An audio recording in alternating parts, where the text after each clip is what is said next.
Meus amados, vamos abrir a palavra do Senhor no livro das Lamentações do profeta Jeremias, no capítulo 3, no verso 21, que é um texto bem conhecido de todos nós, quando nós nos referimos a esse livro. Acredito eu que esse é o texto mais conhecido dentro do que o profeta nesse momento traz na inspiração do Espírito Santo sobre a sua vida, bem como os versos posteriores são os textos mais conhecidos aqui que nós temos no livro das Lamentações deste profeta. Mas vamos ler o verso 21. Lamentações de Jeremias, capítulo 3, versículo 21. E em cima, irmãos, dessa afirmativa que o profeta traz, bem como o contexto dela, eu quero refletir com os irmãos sobre o tema: o sacrifício que nos traz esperança. O sacrifício que nos traz esperança. Todos acharam? Vamos ler juntos? Vamos lá? Quero trazer à memória o que me pode dar esperança. Mais uma vez, vamos lá?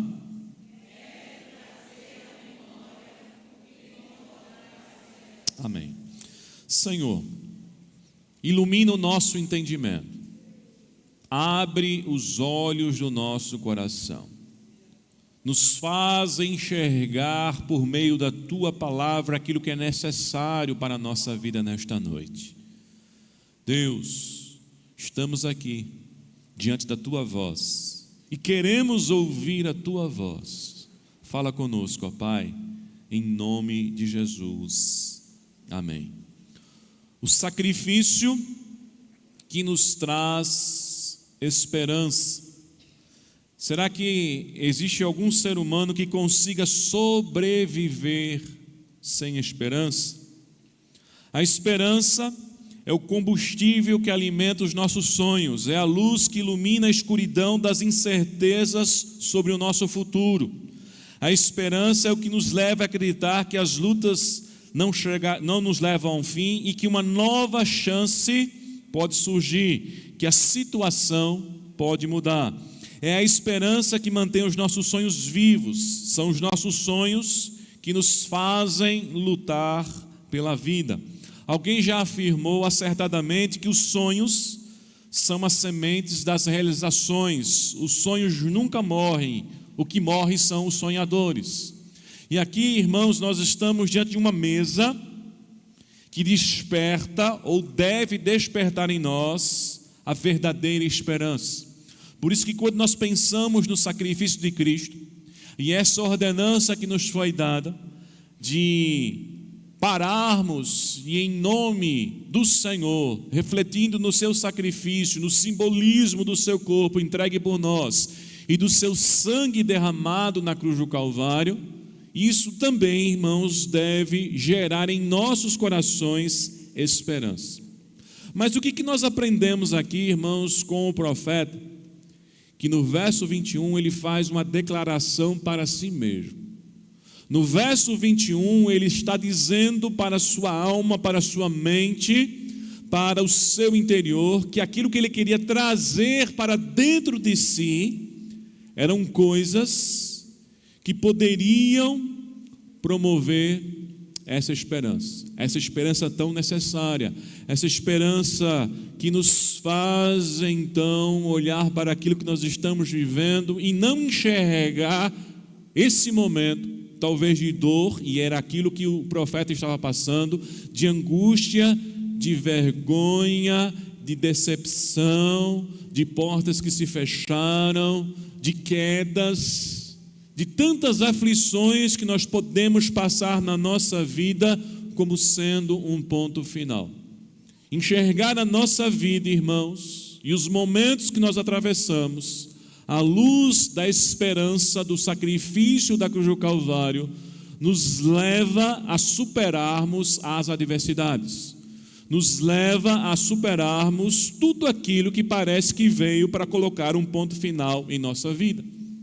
E Jeremias então está afirmando: eu quero trazer à memória aquilo que poderá me trazer a esperança. Duas coisas, irmãos, nós entendemos aqui naquilo que ele está nos ensinando. A primeira delas, o que Jeremias está nos ensinando, que a esperança, irmãos, é uma batalha que se trava na nossa mente. O terreno da esperança ou da desesperança está na nossa mente. Ele está dizendo: quero trazer a memória, eu quero trazer a minha mente, eu quero trazer ao meu pensamento. E aqui, irmãos, conforme a Bíblia diz, há um simbolismo.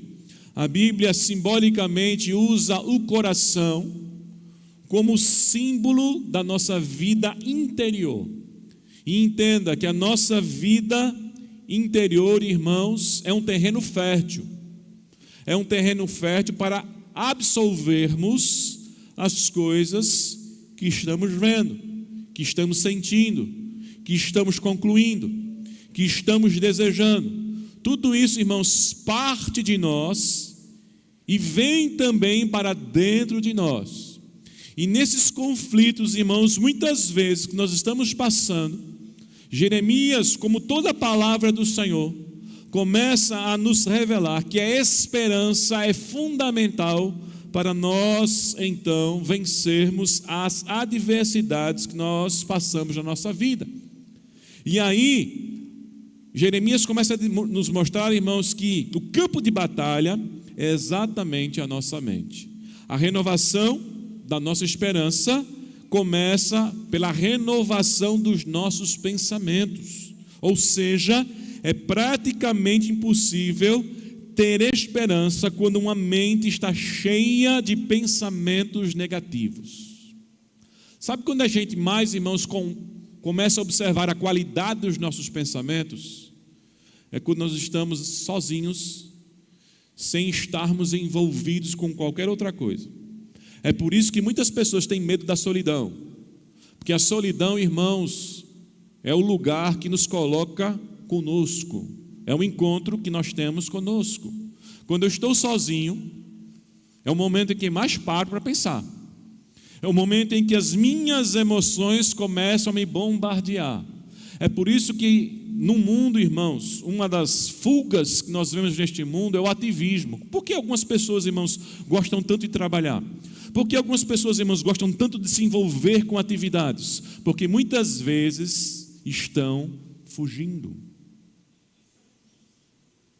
Se tornou a fuga, se tornou algo em que a pessoa não quer lidar com algumas angústias interiores. E quando a gente, irmãos, começa a lidar com as nossas angústias interiores, nós começamos a observar a qualidade dos nossos pensamentos. Quantas pessoas, irmãos, diante do que está passando, que se torna um gatilho, elas não conseguem suportar aquilo que se passa dentro da sua mente. Jeremias, irmãos, vivia um momento extremamente difícil. Se você olhar para os versos de 18 a 20, você vai ver que Jeremias, irmãos, está num conflito interior terrível. Ele começa a afirmar: já pereceu a minha glória, como também a minha esperança no Senhor. Jeremias, quando olha para aquilo que as circunstâncias estavam apresentando a ele começa a dizer: se eu me basear no que eu estou vendo, se eu me basear no que eu estou sentindo, se eu me basear no que eu estou percebendo, não há esperança. Não há como olhar para o futuro e ver algo diferente, algo positivo, algo bom. Jeremias, irmãos, está enfrentando uma situação terrível. Jeremias, irmãos, está vendo todo o resultado de um povo rebelde que não ouviu a voz do Senhor. E Deus, em sua longanimidade, que revela a paciência que Ele tem em nos exortar, em nos avisar, em mostrar os caminhos errados que nós estamos tendo, que estamos quebrando a sua aliança. Deus, em sua infinita bondade, irmãos, usou profetas para alertar a nação de Judá. Jeremias foi um dos últimos desses profetas, para que esse povo então se arrependesse, para que esse povo então se voltasse, para que esse povo então olhasse para um coração mau, um coração endurecido, e voltasse para o seu Deus arrependido dos seus pecados. Mas o povo não ouviu a voz do Senhor através dos pregadores que Ele levantou. Nós muitas vezes estamos sofrendo, irmãos, em nossa mente, angústias. Não é o caso de Jeremias, mas não só Jeremias, irmãos, não estava sofrendo, mas toda a nação de Israel estava sofrendo. Na verdade, esse livro das Lamentações, irmãos, é um livro que reflete não só um estado emocional do profeta, mas um estado emocional de uma nação subjugada, de uma nação ferida, de uma nação que foi invadida, de uma nação que agora estava sendo escravizada, de uma nação que foi terrivelmente derrotada numa guerra. E diante disso, irmãos, não havia como produzir na mente coisas positivas como coisas boas. E muitas vezes, irmãos, isso acontece com a gente porque nós não estamos ouvindo a voz de Deus. Muitas das tragédias, do sofrimento, das dores, das angústias que nós passamos, são também o resultado de um coração surdo para ouvir a voz de Deus.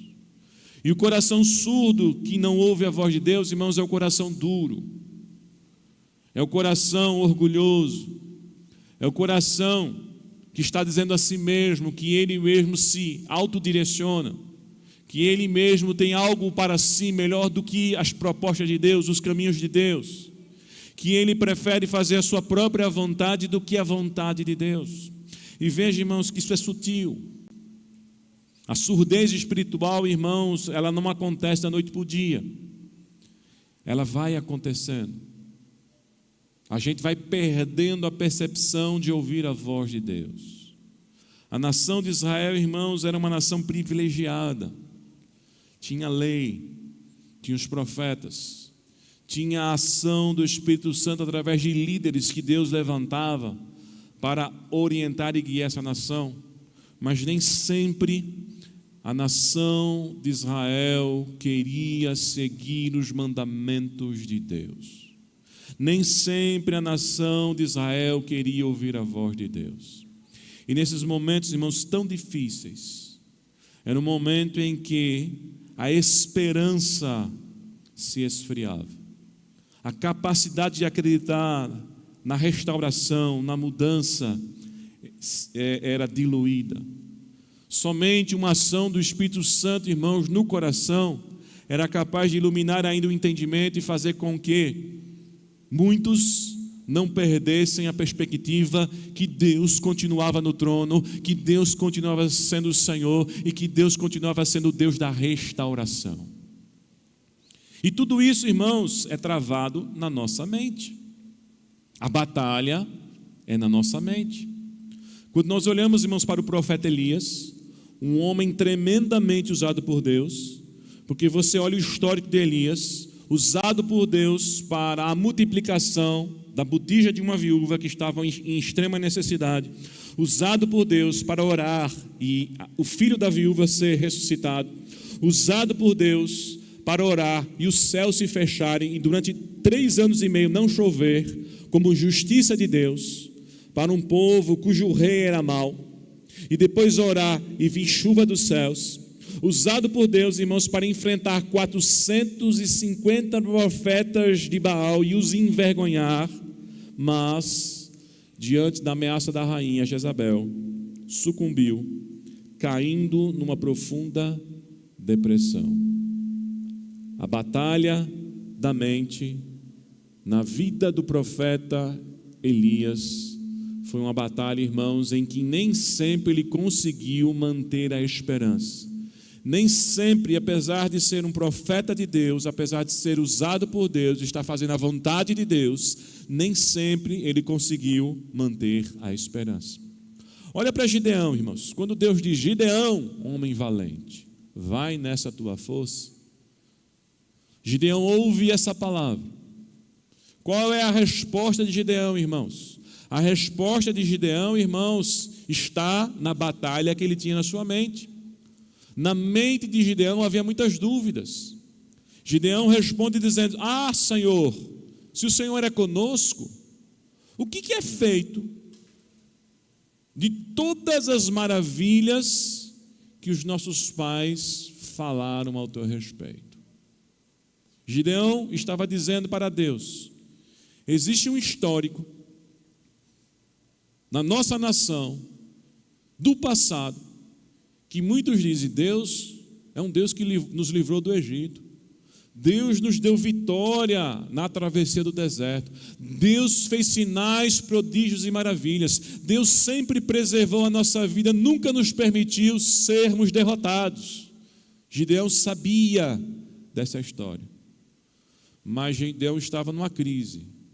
Quando ele olha: se servimos um Deus com tamanha capacidade, tamanho poder, por que os midianitas invadiram a nossa terra e agora nós estamos subjugados?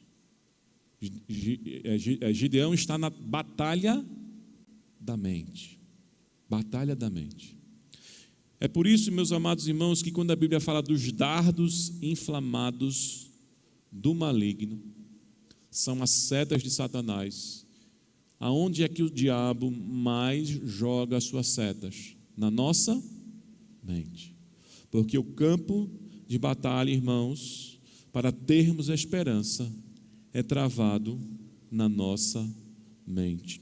E aí, Jeremias, irmãos, entendendo isso, primeiro sendo sincero e revelando qual era o estado emocional em que ele se encontrava, já afirmando que estava quase sem esperança em Deus, ele começa então a se posicionar.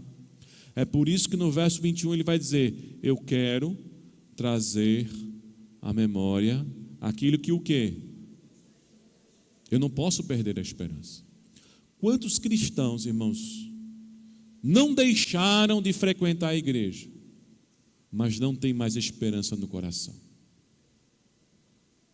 É uma vida, irmãos, que não é só a luta que ele está passando.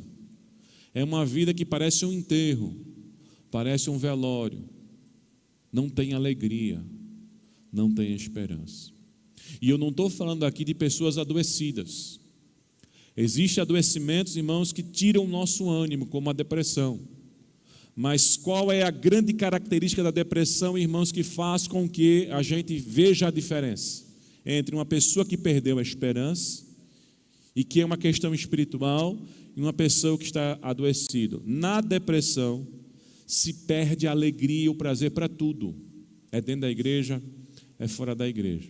Mas quando você vê uma pessoa que dentro da igreja não tem ânimo, não tem prazer, não tem motivação, não tem nenhuma alegria, mas fora da igreja se torna a pessoa mais animada, mais envolvida com as coisas, aí tem algo errado. Porque o coração está dizendo que as coisas lá fora estão falando muito mais alto do que as coisas de Deus. E as coisas desse mundo, irmãos, só geram esperanças falíveis, que são falsas, que são enganosas, que não podem sustentar uma vida. Por isso, quando a Bíblia fala, irmãos, da alegria deste mundo, é uma alegria efêmera, passageira. É uma alegria, irmãos, que não pode sustentar a vida. E nesse momento, irmãos, veja o que Jeremias está dizendo. Jeremias está dizendo: eu quero sumir, eu quero me entreter, eu quero me envolver com qualquer coisa que tire o meu pensamento desse problema. Não, Jeremias está dizendo: eu quero trazer à minha memória aquilo que vai me dar o quê? Esperança. Nas nossas lutas, nas nossas dificuldades, nós temos que estar aos pés do Senhor, nós temos que estar na casa do Senhor, nós temos que estar em comunhão com a igreja, nós temos que buscá-lo em oração, porque é este o momento que Deus vai mais nos fortalecer para vencermos as dificuldades da vida.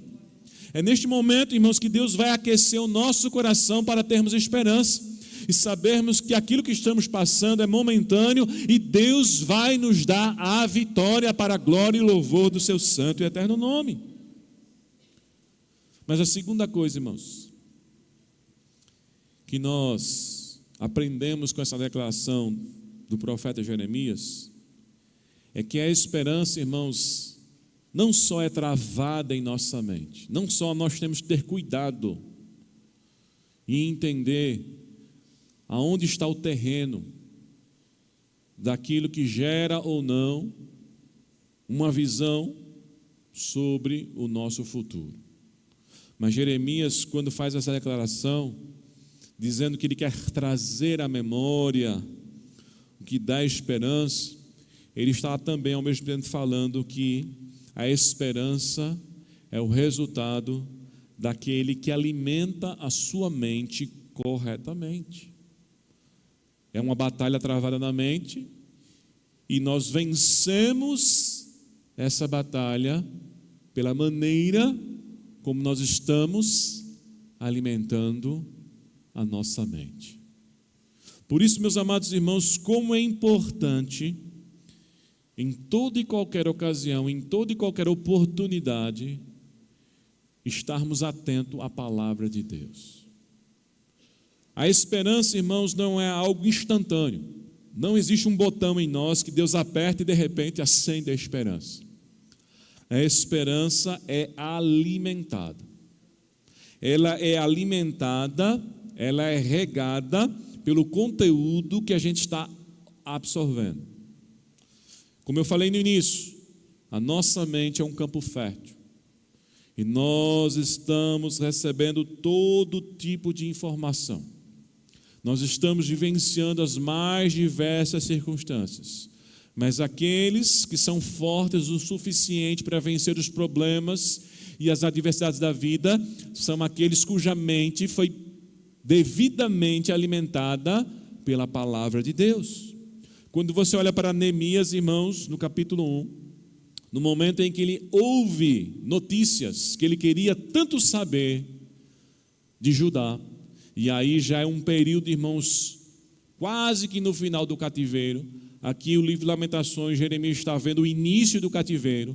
Já Neemias, irmãos, está no final do cativeiro. Ele quer saber o que aconteceu, o que é que restou em Jerusalém, como é que estava a cidade, como é que ficou o povo que não foi levado cativo. E quando ele sabe as notícias, irmãos, as notícias são as piores possíveis. E o texto vai dizer, irmãos, que Jeremias começa então a ter uma contrição no seu coração. Jeremias, irmãos, começa a buscar a Deus num ato de arrependimento. E ele começa a afirmar que a razão de toda aquela tragédia é porque eles haviam quebrado os mandamentos do Senhor. É que eles haviam quebrado os estatutos, os juízos que Deus havia dado através de Moisés. Mas ao mesmo tempo, irmãos, que Neemias tem consciência disso, ele lembra da palavra do Senhor. Ele lembra da promessa do Senhor. Ele lembra que quando o povo se volta para Deus, mesmo ferido, e a ferida feita pelas próprias ações de desobediência, Quando esse povo se volta para Deus, Deus se volta para esse povo. Quando esse povo se arrepende, Deus restaura esse povo. Quando esse povo confessa o seu pecado, Deus perdoa o seu pecado. Quando esse povo se aproxima do seu Deus, Deus levanta o seu povo com força para o louvor e a glória do seu nome. Portanto, queridos, quando nós olhamos para isso, mesmo diante das mais diversas tragédias, pela palavra de Deus, em nosso coração, sempre vamos ver que há esperança. Talvez alguém olhe para você e só lhe julgue e diga, não há mais jeito, não há mais esperança. Mas a palavra de Deus diz, há esperança de cura, de restauração, de perdão, há esperança sim. Quando nós olhamos, irmãos, para o rei Josafá, diante agora de um ataque, de 3 povos que se juntaram e que iriam trucidar a nação de Judá. Josafá, irmãos, vendo que não tinha o que fazer, faz a sua oração, dizendo, Senhor, em nós não há força, nem sabemos o que fazer, porém os nossos olhos estão postos em Ti, porém nós confiamos em Ti. E se você olhar direitinho, irmãos, Josafá faz uma oração enfatizando a soberania e a fidelidade do Senhor.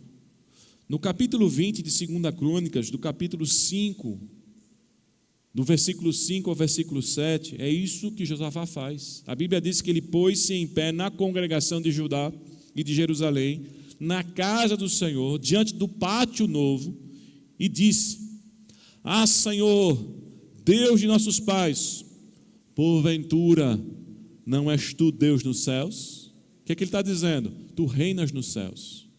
Não há nenhum ser que não esteja sobre o seu controle. E o que é que ele diz mais? Não és tu que domina sobre todos os reinos de nação? Deus reina na terra. Não há nenhum rei, não há nenhuma autoridade que não esteja debaixo da autoridade do Deus Todo-Poderoso. Não és tu que domina os reis das nações, e Josafá diz, na tua mão há força e poder, e não há quem te possa resistir. Porventura, ó nosso Deus, não lançaste fora os moradores dessa terra diante do teu povo Israel, e não destes para sempre a descendência a Abraão, teu amigo? No momento da perseguição, no momento da angústia, a esperança estava na promessa do Senhor. Sabe aquelas pessoas que se levantam contra você? Sabe aqueles projetos que são muito além das suas forças para serem revertidos? A esperança vinda da parte do Senhor para te ajudar, para te fortalecer, para dizer que Deus é que tem o controle sobre todas as coisas. Quantas pessoas, irmãos, afirmam palavras sobre as nossas vidas como se elas dominassem, como se elas tivessem a última palavra? Quem tem a última palavra é o nosso Deus. Quem tem a última palavra é aquele que reina sobre os céus, sobre a terra. Quem tem a última palavra é o Senhor a quem nós servimos. A esperança, irmãos, vem ao nosso coração, porque nós sabemos, irmãos, que nós não estamos na dependência humana. Nós não estamos na dependência da vontade humana, nós não estamos na dependência do desejo humano, nós estamos na dependência do desejo de Deus, da palavra de Deus, das mãos do Senhor que nos sustenta. Pedro fez a mesma coisa, irmãos. Pescou a noite inteira, não pegou absolutamente nada. Emprestou o barco a Jesus, Jesus pregou, e depois Jesus disse para Pedro, Pedro, lança a rede. O que é que Pedro disse? Senhor, tendo pescado a noite inteira, nada apanhei, mas sobre a tua palavra, se o Senhor está dizendo que é para lançar a rede, há esperança, irmãos, eu vou lançar a rede. A verdadeira esperança, alimentada pela palavra de Deus, irmãos, nos leva à ação. E isso é fé. A fé não é ver para crer, é crer para ver. Mas é crer em quê? No que eu quero, no que eu desejo, no que eu imagino? Não. Infelizmente, irmãos, inventaram um tipo de fé que é a imposição do desejo humano em cima de Deus. E a Bíblia não ensina a fé que tem a ver com os nossos desejos, os nossos gostos, a nossa lógica. A fé tem a ver com a palavra de Deus. Veja, não foi Pedro que chegou para Jesus e disse: Senhor, muda aqui a minha circunstância. Passei a noite toda aqui, pescando, não apanhei nada, já lhe dei o barco. Agora o Senhor poderia facilitar. Não foi Pedro que foi a Jesus pedir. Foi Jesus, em sua soberania, como o Deus Todo-Poderoso, que controla todas as coisas, que disse: Pedro, lance a rede. É a minha palavra, é a minha vontade. E aquilo que não existe vai passar a existir. E aquilo que não tem vai ter. E as portas que estão fechadas vão se abrir. E a glória vai se manifestar. É a palavra do Senhor. O que é responsabilidade, irmãos, de cada um de nós é estarmos atentos à palavra de Deus. A palavra de Deus é poderosa. Quando nós vamos alimentando o nosso coração com esta palavra, irmãos, nós vamos mantendo a esperança acesa. Quando Jeremias está dizendo: eu quero trazer à memória aquilo que me dá esperança, não havia outra fonte que gerasse esperança, não havia outro conteúdo para ele colocar na sua mente, senão a própria palavra de Deus, a própria lei do Senhor. Não foi à toa, irmãos, que Paulo, quando está exortando a igreja de Filipenses com respeito à ansiedade, um dos pontos que ele diz para não andarmos ansiosos por coisa alguma tem a ver com o conteúdo da nossa mente. Porque no verso 8 do capítulo 4, Paulo vai dizer para a igreja: tudo que é verdadeiro, tudo que é respeitável, tudo que é justo, tudo que é puro, tudo que é de boa fama, se alguma virtude há, se algum louvor existe, seja isso que ocupe os vossos o quê? Pensamentos. Por que havia ansiedade na igreja? Primeiro, eles estavam se dividindo no pensamento de duas líderes que estavam brigando.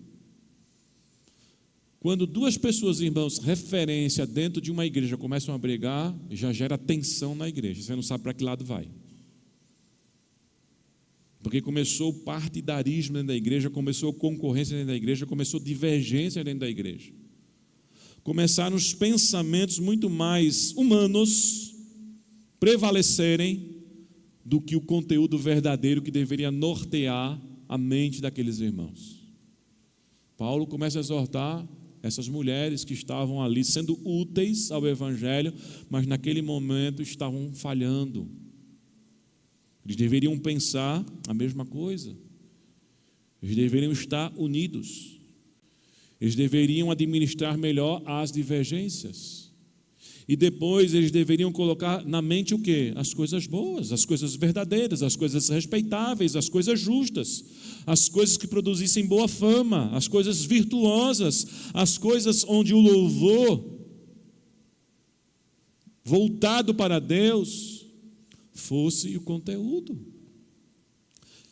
Você já parou para observar que todas as vezes que você anda com pessoa fofoqueira, que só fala dos outros, isso gera uma tensão? Sabe por quê? Aquele que está fofocando de alguém, tenha certeza que o próximo da lista vai ser você. Mas se você anda com pessoas que falam das coisas de Deus, que oram, que dizem a palavra, o ambiente fica abençoado, o ambiente fica calmo, o ambiente, irmãos, fica acolhedor, o ambiente é restaurador. Mas se você se junta para pessoas para dizer, olha, ou você está do meu lado, ou você está do lado de fulano. Aí você vai para a igreja adorar o Senhor, está dividida a igreja. Você chega, tem um grupinho lá falando mal de um, mal de outro, porque ninguém me entende. Era isso que acontecia, irmãos, na igreja de Filipos. E depois os irmãos não sabiam, porque estavam preocupados, ansiosos, tensos. Porque o corpo de Cristo, irmãos, que foi formado na sua diversidade para ser uma agência de crescimento, estava sendo, irmãos, uma agência de destruição. E tudo tem a ver, irmãos, com aquilo que nós colocamos em nossa mente. E veja que é isso que o profeta ensina, irmãos. Se você volta lá para Lamentações de Jeremias, no capítulo 3, e você olha, irmãos, o que é que Jeremias, depois de afirmar que queria trazer à memória aquilo que pudesse dar esperança a ele começa então a relembrar. Primeira coisa que Jeremias vai lembrar, verso 22, a dependência que nós devemos ter nas misericórdias do Senhor, porque as misericórdias do Senhor, elas não têm o quê? Ele diz, quero trazer à memória aquilo que poderá me trazer esperança. A primeira coisa que ele lembra é o quê? As misericórdias do Senhor são a causa de nós não sermos consumidos, porque as suas misericórdias, o quê? Não tem o quê? Jeremias está dizendo, nós desobedecemos, nós falhamos, nós merecemos o cativeiro, mas Deus vai restaurar, Deus vai perdoar, Deus vai nos trazer para esse lugar, porque a sua misericórdia não tem fim. As suas misericórdias são maiores do que os nossos pecados. A segunda coisa que Jeremias destaca aqui, irmãos, que ele está trazendo à memória agora é a fidelidade do Senhor. Olha para o verso 23. Elas são novas. Ele afirma de novo, a cada manhã. Sabe por quê? Grande é a fidelidade de Deus. Nós servimos um Deus fiel. Nós servimos um Deus que diz, eu vou fazer e Ele vai fazer. Mas Senhor, eu errei, mas Deus vai fazer, Deus vai restaurar, Deus vai colocar no lugar e Deus vai fazer. Aquilo que Ele prometeu fazer na sua casa, na sua vida, Deus vai fazer. Aquilo que é promessa do Senhor sobre a sua família, Deus vai fazer. Por mais que você veja só desobediência, desorganização, rebeldia, Deus vai fazer, porque Deus é fiel. Mas Jeremias também, irmãos, mostra uma outra coisa, irmãos, que ele começa a trazer a memória. A força do Senhor. Aonde que nós devemos buscar força, irmãos, quando nós estamos fracos? No Senhor. Olha o que ele diz no verso 24. A minha porção é o Senhor, diz a minha alma, portanto, esperarei nele. O tesouro da minha alma, o refúgio da minha alma, o amparo da minha alma, o porto seguro para as minhas inseguranças é o Senhor.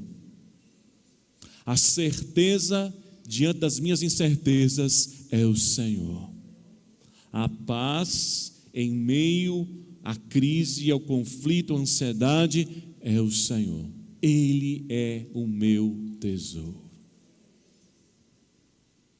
E ele vai dizer, portanto, a minha alma vai esperar em quem? Somente nele.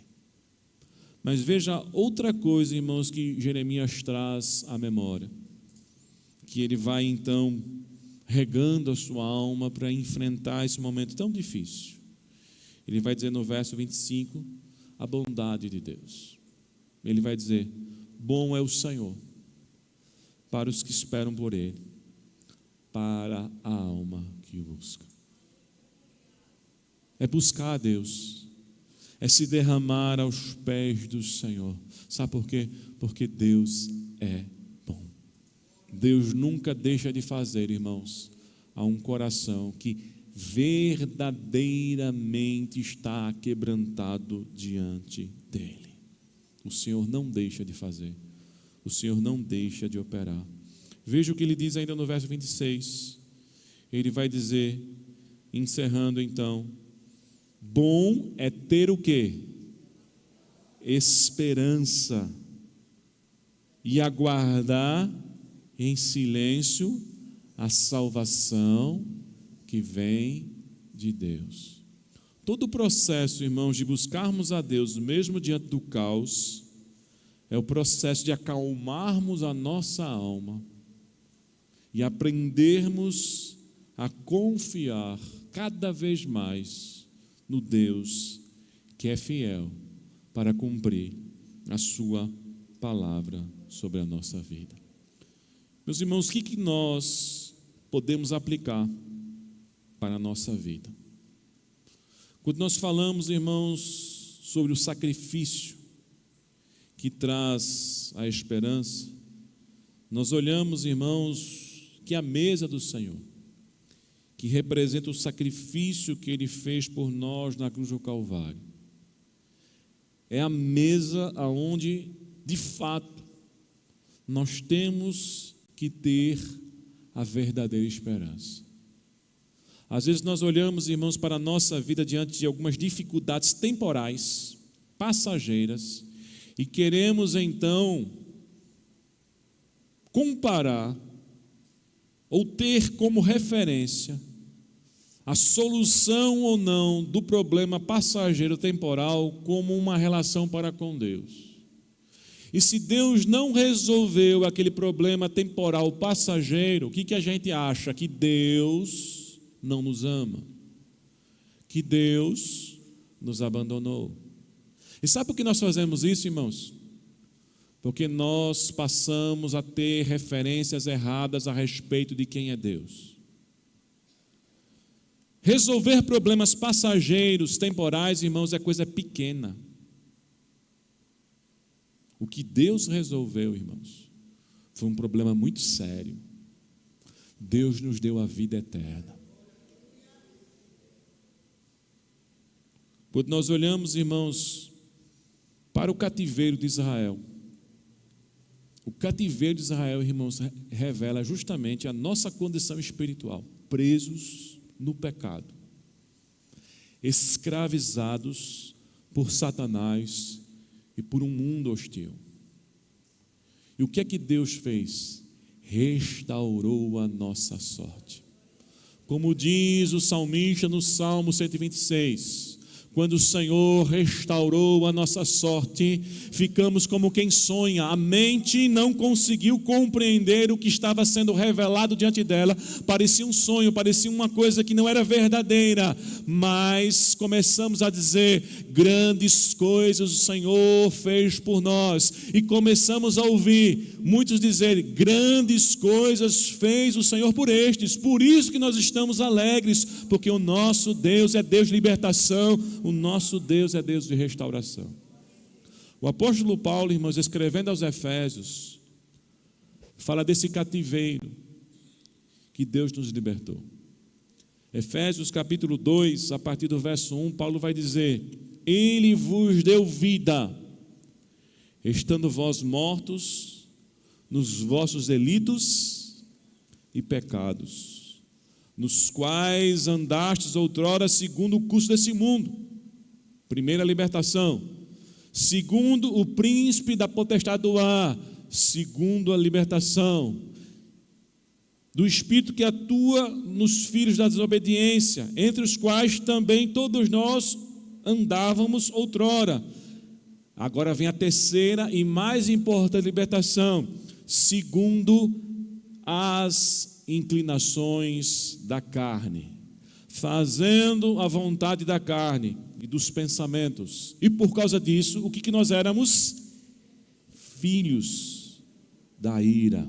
Por natureza, Paulo diz, filhos da ira, como também os demais. Mas olha o que diz o verso 4. Mas Deus, sendo rico em misericórdia, por causa do grande amor que nos amou, e estando nós mortos em nossos delitos, nos deu vida com Cristo. Pela graça sois salvos, e juntamente com Ele nos ressuscitou e nos fez assentar nos lugares celestiais em Cristo. Diga ao seu irmão, você é liberto. Diga ao seu irmão, você é liberto. Nós somos libertos. Deus nos libertou das trevas. Nós somos livres, meus irmãos. A grande riqueza do cristão, irmãos, não é material. A grande riqueza do cristão é espiritual.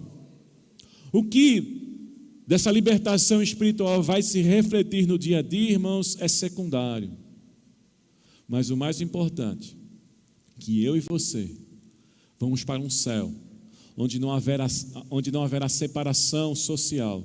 Lá no céu não tem um mais importante do que o outro. Lá no céu não haverá um mais rico do que o outro. Lá no céu não haverá um mais bonito do que o outro. Lá no céu não haverá um mais inteligente do que o outro. Lá no céu não haverá um mais capaz do que o outro. Lá no céu todos nós estaremos na mesma condição diante do Deus Todo-Poderoso. A maior riqueza do cristão, irmãos, é porque você pode ir na beira da praia, tem um servo de Deus lá. Você pode entrar numa comunidade simples, tem um servo de Deus lá. Você pode sair daqui dessa região, vai encontrar um servo de Deus. Não importa a condição social, não importa a condição intelectual, se é lavado, remido pelo sangue de Jesus Cristo, é um servo e uma serva de Deus, é filho e filha de Deus. E vamos morar eternamente nos céus, porque foi liberto do império das trevas. A alegria de Israel, irmãos, quando volta para casa, quando volta para Jerusalém para reconstruir os muros, para reconstruir as casas e principalmente o templo, não se compara com a nossa alegria de sermos filhos de Deus. A glória da segunda casa é muito maior do que da primeira casa. Quando o povo, irmãos, restaurou o templo de Salomão, na reconstrução com Esdras e Neemias, o templo não voltou a ser o que era. O templo de Salomão, em termos de suntuosidade, beleza, riqueza, era muito maior do que o templo que foi restaurado. Mas a profecia, irmãos, não era o templo construído por mãos humanas. A profecia era o templo de Jesus Cristo, entregue por nós na cruz do Calvário, para nos ressuscitar da morte eterna, para nos fazermos os seus verdadeiros santuários. E diante disso tudo, irmãos, olha o que o apóstolo Paulo diz em Romanos capítulo 8, para nós encerrarmos nesta noite. Paulo fala aos romanos o seguinte, que a esperança, irmãos, que nós temos em Cristo, no sacrifício, nos faz enxergar a vida sob uma perspectiva superior. Paulo vai dizer em Romanos 8, a partir do verso 31, que diremos, pois, à vista dessas coisas? Quais coisas que Paulo está falando? De que Cristo morreu por nós, o Espírito Santo intercede por nós, Deus Pai fez o que fez na obra da salvação. À vista dessas coisas, se Deus é por nós, quem será contra nós? Aquele que não poupou o seu próprio Filho, antes por todos nós o entregou, porventura não nos dará graciosamente com ele todas as coisas? Em todas, verso 37 agora, em todas essas coisas, porém, somos mais do que vencedores por meio daquele que nos amou, porque eu estou bem certo que nem morte, nem vida, nem anjos, os principados, nem principados, nem as coisas do presente, nem do porvir, nem poderes, nem altura, nem profundidade, nem qualquer outra criatura poderá separar-nos do amor de Deus que está em Cristo Jesus, o nosso Senhor. Nós temos a verdadeira esperança em nossa mente e em nosso coração.